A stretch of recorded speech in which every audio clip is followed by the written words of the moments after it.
Hey there, crime-obsessed compadres. Dust off those deerstalker caps and polish your magnifying glasses to a reflective sheen. This is episode 83 of Mr. Robin's Hood podcast, which we're gleefully titling California Dreamin' of Murder.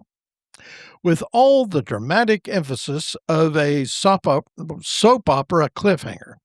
I'm your slightly caffeinated host, Mr. Robin, known in the shadowy underworld of fictional gumshoes who subsist entirely on whiskey fumes and unfiltered cigarettes while barking dictation at impossibly proportioned secretaries with names like Bunny or Kitty. As Robin Hohweiler, the only man in America who's solved more murders from his couch than most detectives solve in their entire career. I'm joined as reliably as my morning coffee-induced bathroom sprint by my co-host, the absolute unparalleled Wikipedia of weird deaths, human encyclopedia of every unsolved disappearance since 1952. That's right. True crime Especially analyst. Of the ones named Kitty or Bunny, I know all about them. Extraordinaire of Mr. Robin's Hood podcast, Mikel Mauree Robinson. Woo! Known throughout the podcasting universe, or uni as the cool kids and British people say, as Mikey-on-the-Mic, who not only holds the trademark on the name Trixie, but also on the phrase, "It was definitely the husband," which statistically speaking is correct 62% of the time. That's why I'm so good at this. And today, like a surprise twist in the third act, we're joined by my daughter, a true crime junkie, who can recite the Miranda rights backwards while doing a Humphrey Bogart impersonation. So spot on. It makes good God. It makes actual. Just come on. Oh, I tell ya, Stop while you're ahead. It makes actual film noir detectives roll over in their fictional graves. The one, the only, the fruit of my loins and inheritor of my suspicious nature, Veronica Kardashian. Lil V on the mic. Yeah, whoa. Ladies, please present your alibis to our crime-loving, solving audience. I plead the fifth. What do you plead? I'm blind. All right. So, what we're looking at today is these were actually came from the Daily Mail. Which He loves that shit, the Daily Mail. I do. God, I live and die by that. He does. Publication. And but it's probably the worst source for, news stuff. But I just love it. I really do. That's very true. I've seen the love for the Daily Mail. These were published just within the last week. Yeah, they're pretty recent. And there were two of them, one right after the other. And we're going to kind of touch on both of them a little bit, more on one than the other. And these were written by a woman named Rachel Sharp, who is a crime correspondent, and Josh Boswell, the U.S. senior news reporter for the Daily Mail online.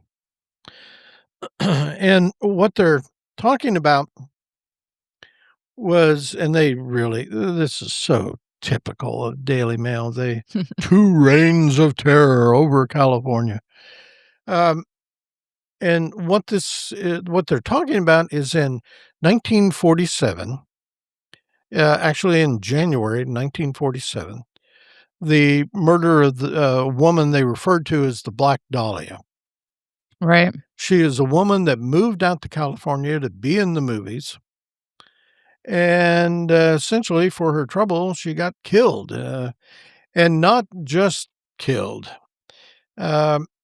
Whoever killed her, and they're pointing out that we'll be revealing the name here shortly, that he absolutely surgically severed her kind of across her lower abdomen. So not through any Yeah, not organs. through any organs. Like he knew where they were. And then Type stuff. he washed her, and because there was no blood at the site where her body was found, and then dumped her. Didn't he like carve some weird smile on her face or some shit like that? Yeah, he put the Joker smile Yeah. up like that, and I think he cut off her nipple or something. Maybe it was a Tulsa. That person we covered in Tulsa. And then he just dumped her on the side of a road. Oh, by Lover's Lane. No. Oh, is that the other one? Yeah, we're getting to that. Oh, wait, No, I this thought was the a Black park. Dahlia. No, this Oh, was the a park park. in Okay, my bad. L.A. Getting them mixed up. Did you know the name of that park? Hang on, I'd have to look. There's something wood something, right? No. I'm just making all sorts of shit up right now. I did read this, I swear. Oh. Well, it'd take me forever. I'll find it. I'll find it. Ask ChatGPT. Yeah, I think it started with an S. It was Siebert or something like that. And I don't know if you guys have ever seen the photos of when they found her body, but they're really very graphic. And it wasn't a pretty picture. So her upper torso she had her arms raised and her head was kind of turned over to the one side. And then the bottom portion, which was essentially her lower abdomen and legs, were just laying there, and the legs are spread wide open for the world to see all of her business. All of her business. But it was it was absolutely unsolved. That went on as one of the most cold case. Lemert Park? Lemert, is that it? Lemert. Oh. Leimert Park. Oh, okay. Our Veronica, of course, is our L.A. expert. Yeah. Me, Mrs. Iglesias. So for years, this was absolutely unsolved. And then some guy was working on that particular murder and was kind of running through the list of suspects. Which it was a pretty lengthy list, if I recall. In there was like 30-something people or something in there. And they were looking for a guy who, first of all, had some medical experience, because what he did in severing that body, you'd have to have some to know not where not to cut, how deep, how not, all that stuff. Right. And so it was pretty amazing stuff. And they and then he was taunting the police, and he was doing that through newspapers. And wasn't he sending them letters, like handwritten letters? Yeah. Because they brought like a handwriting analogist, and what do you call it? Analyst, thank you. Wow. Yeah. Analyst. And they confirmed that the writing that they got from this particular gentleman, from whatever personal writings he did to that, and he confirmed that it was a match. But yeah. And then, so you jump ahead about 20 years into the late 60s, and up in Northern California, they were dealing with a serial killer. Right. Who became known as the Zodiac. Which is huge. Like, I don't know that there is very many people in today's world that have not heard of the Zodiac killer. Right. Especially if you're into true crime and stuff. Like, it's just... Well, and there's even it kind of bled over into, pardon the pun, it bled over into other sort of movies. Right. Original Dirty Harry film with Clint Eastwood. They were chasing a guy who I think was calling himself the Zodiac, and he was a serial killer. Yeah, and it's been in like different crime shows. Like I want to say like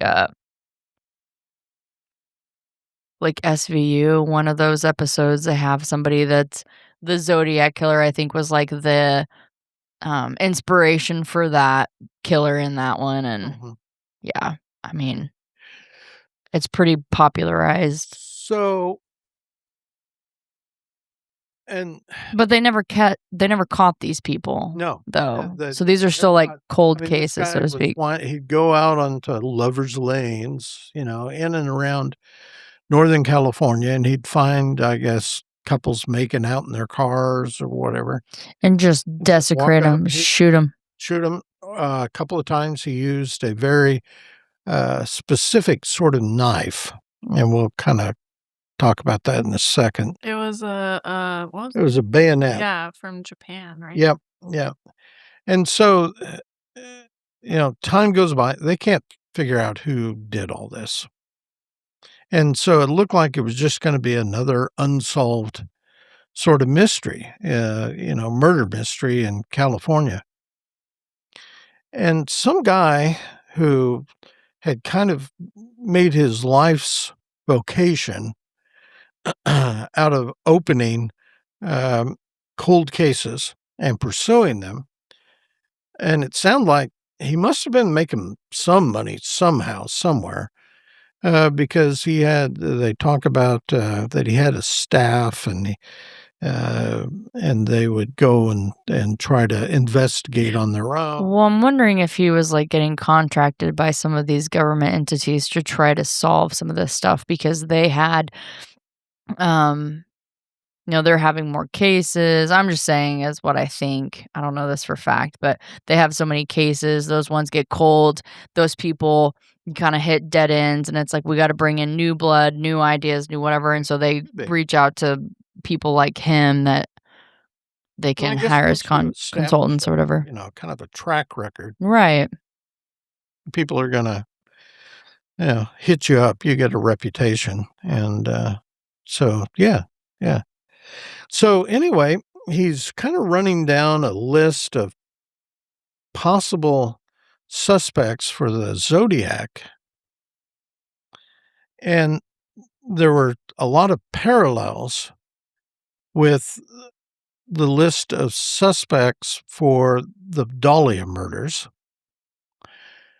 And one name pops up. It's a guy named, yeah.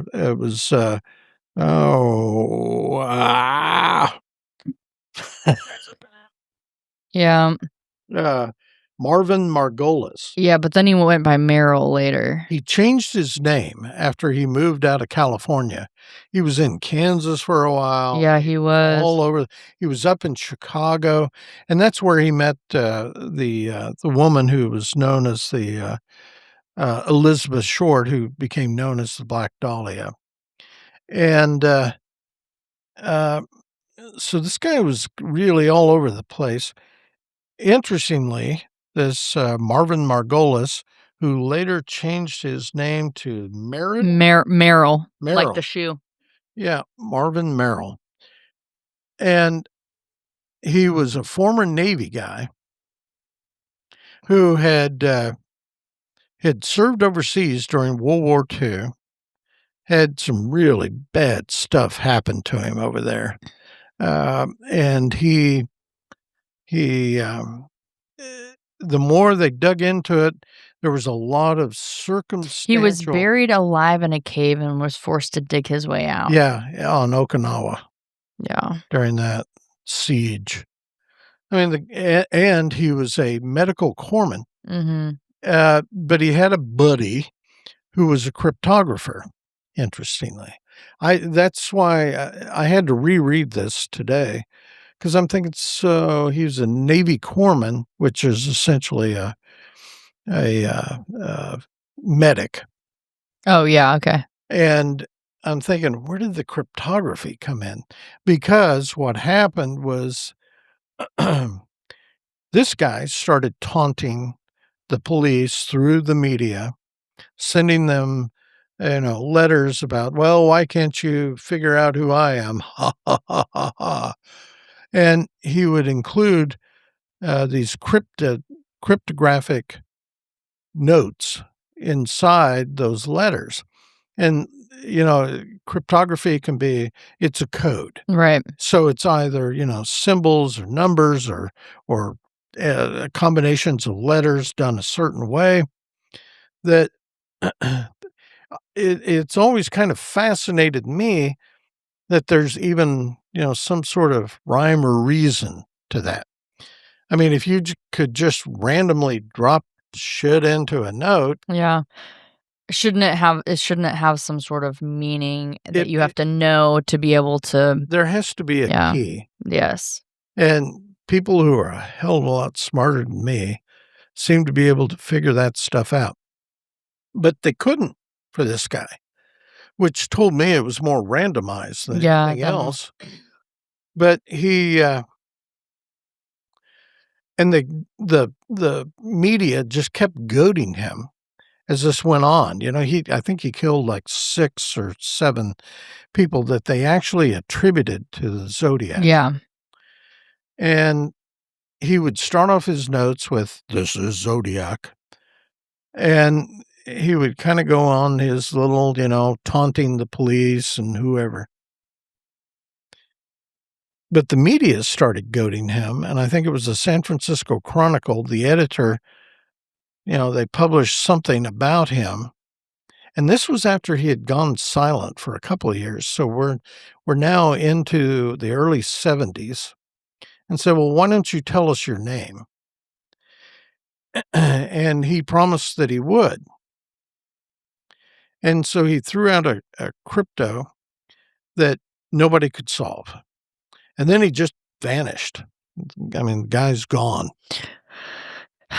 The Merrill? Yeah. Well, he got terminal cancer. Yeah, and eventually died. But it was after he died that somebody realized that it was the name Merrill, and they were able to kind of piece all that together. And so I think the guy who was doing the investigating was a guy named Baber, and for that company that he had. Yep. And he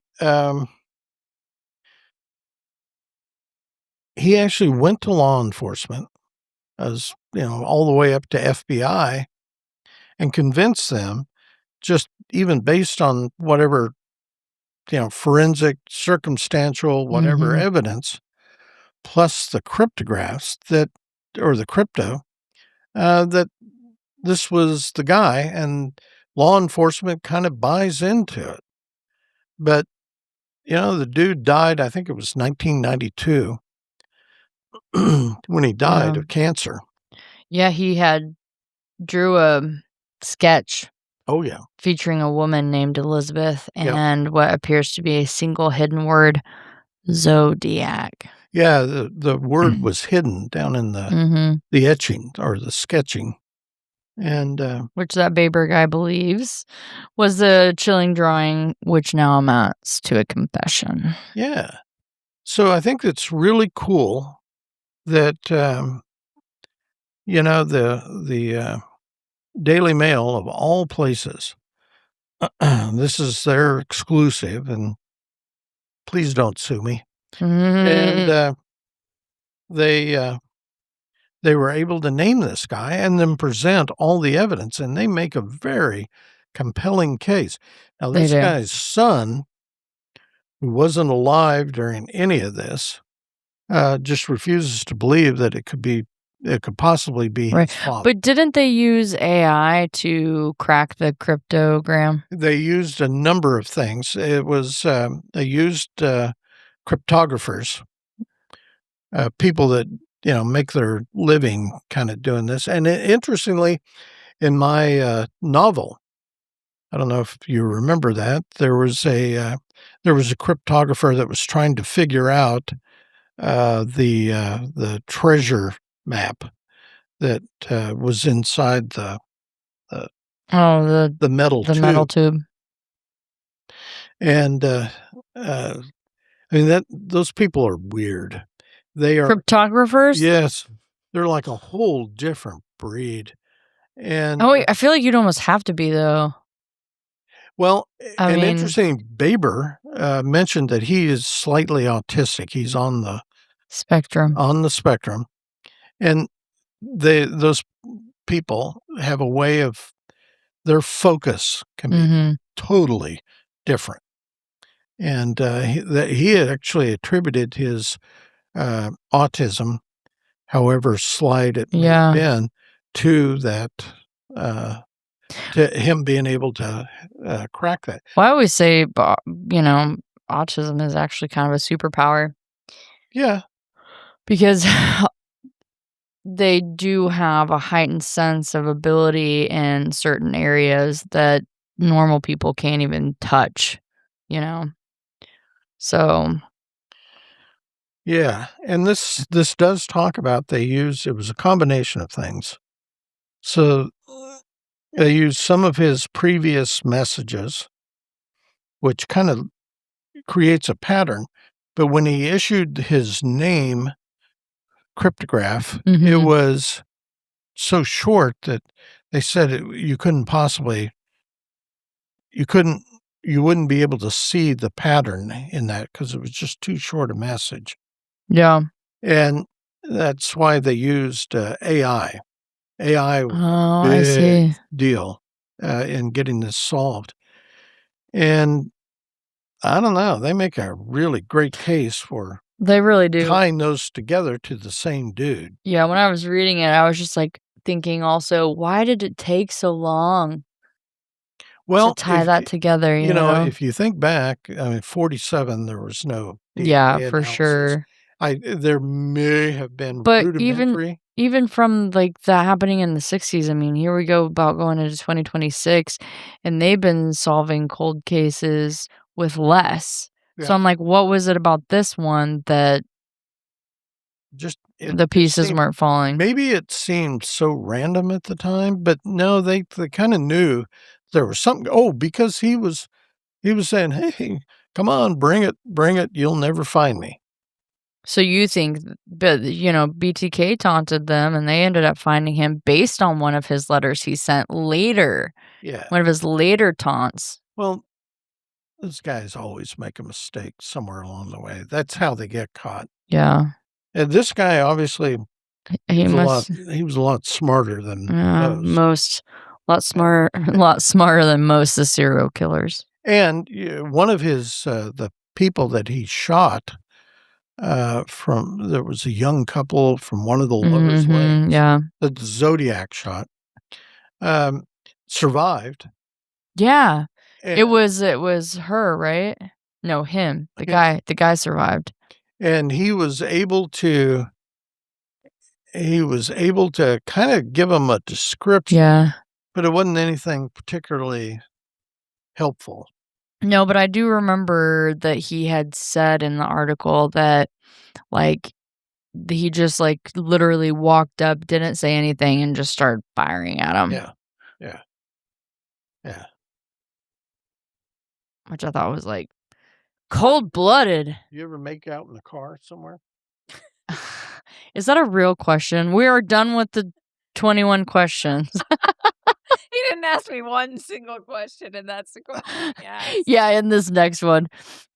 If you don't know the answer to that, you've got lots more problems than your hairdo. All right. No more embarrassing dead. Yeah, jeez. Listen, your dad smiled compared to mine. I mean, mine will say some shit that you will crawl under the table and light yourself on fire over. Frank Gallagher, right? Yeah, see, you know. Oh. So. But at least we never got killed making it out in a car. Right. So we're one up. There's still time. There is. I had. There is. I have one incident that I mean, it wasn't in any immediate danger, and I don't want to. Yeah, I'm not going to talk about it. Oh, that you almost got killed? No. Oh. But. By a serial killer? No, it's a little more weird than that. Oh, yeah. No, I've probably heard this story. Well, yeah, you probably. I've heard it. I'm sure. Anyway. As your best friend, I should know all your crazy secrets. So, anyway, that's kind of, that's really it, I guess. I mean, the son swears it couldn't possibly have been his dad. Yeah, but he offered some right. He offered some counters to whatever they believe they found, but when you're reading through the list of the circumstantial evidence and it's pretty thick. It piles on. Yeah, so thick. That barber guy even says in here. He says, with all the connections, either he's the unluckiest man in the history of the world, in the wrong place at the wrong time every time, or he's the predator. Yeah. You know, like it does come down to that at some point. Yeah. Yeah. Whenever people come to me and ask me if you've done it, I'm like, no. If you've done what? You. Oh. All that sketchy shit, you know? Oh, okay. Yeah. I thought maybe you were murdering people in cold blood in LA. That's why she's here right now. A very LA thing. Wow.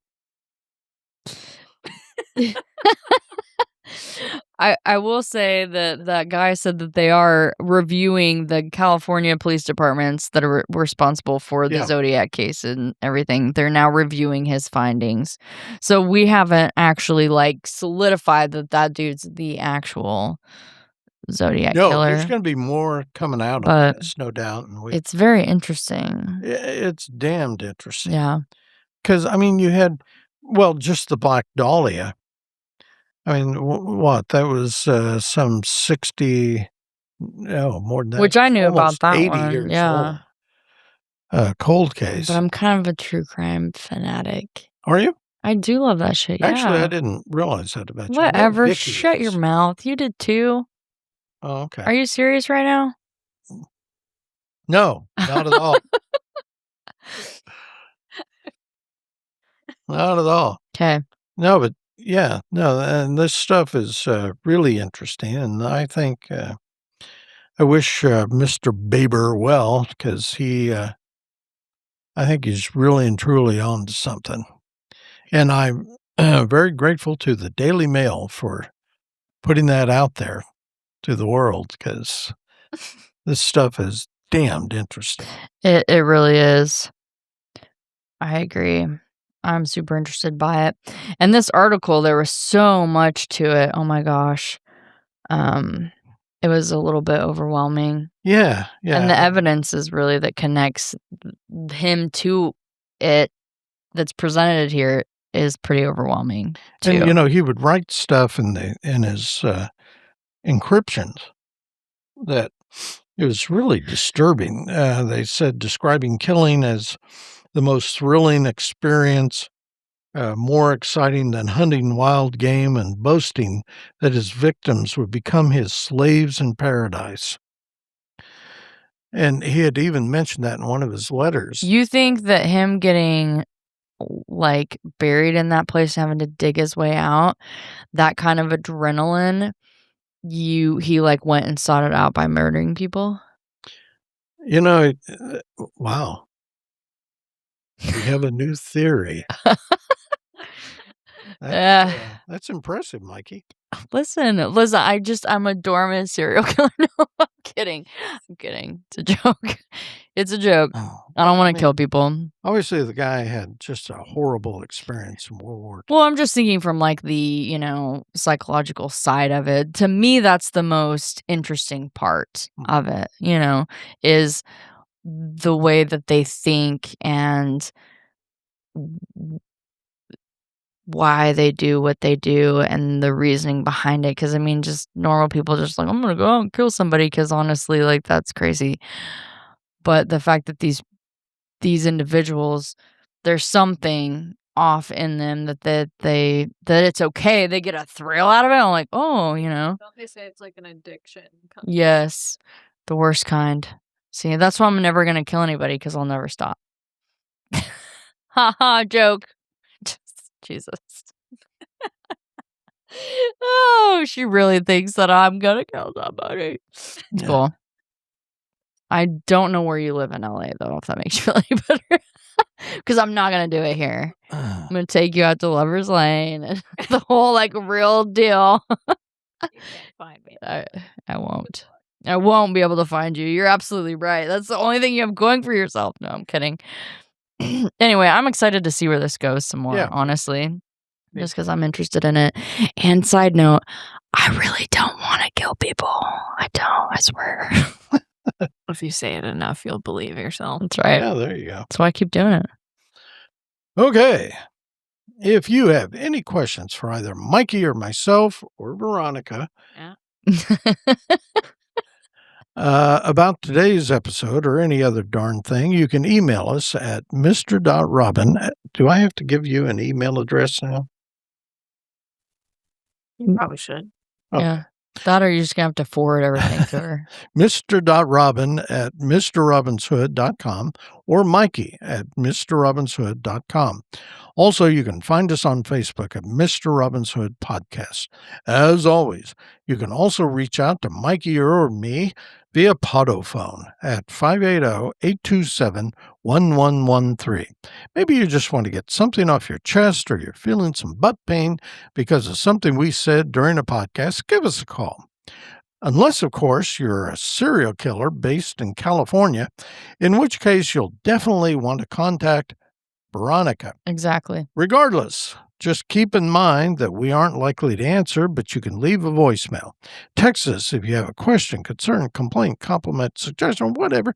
Just don't be an alien dick about it. alien dick. What the hell? Where did that come from? Because I'm copying over shit as I... It was probably one of the ones where we were talking about aliens. Yeah. But still, don't be an alien dick about it. Yeah, don't be an alien dick about it. In the meantime, tell all your friends to stream this podcast as though their alien lives depend upon it. They're very good. As always, you can stream or download episodes of Mr. Robin's Hood Podcast wherever you usually find Oh that no, sort of maybe serial killers are aliens sent to Earth to kill certain people. Because what if Miss Elizabeth Short actually didn't get killed and she became more famous than what's another famous actress from that time? And so the whole culture of Hollywood and everything would have been different if she didn't die. Sorry. Oh my goodness. We could do a whole episode. Oh. What if? Yeah. Okay. All because Anyway. you said the word alien. That's all it took. No, that's really interesting. Right? More where that came from in a later podcast. I can't take Guy Fieri seriously. I know, right? Oh, wait till you see what's coming next. Oh, goodness. We're on, because I didn't wear it when I got these, so I got to get that other one out. We're on iHeartRadio, Amazon Music, the Podbean app, Apple Podcasts, Player FM, Listen Notes, and Podchaser. You can also stream them directly from our Podbean website at mrrobinshoodpodcast.podbean.com for free. It's all free. So we'll close now by reminding everyone, as we always do, to Stay hungry, stay foolish, and most importantly, stay weird. And don't die. Goodbye. Whatever. Bye.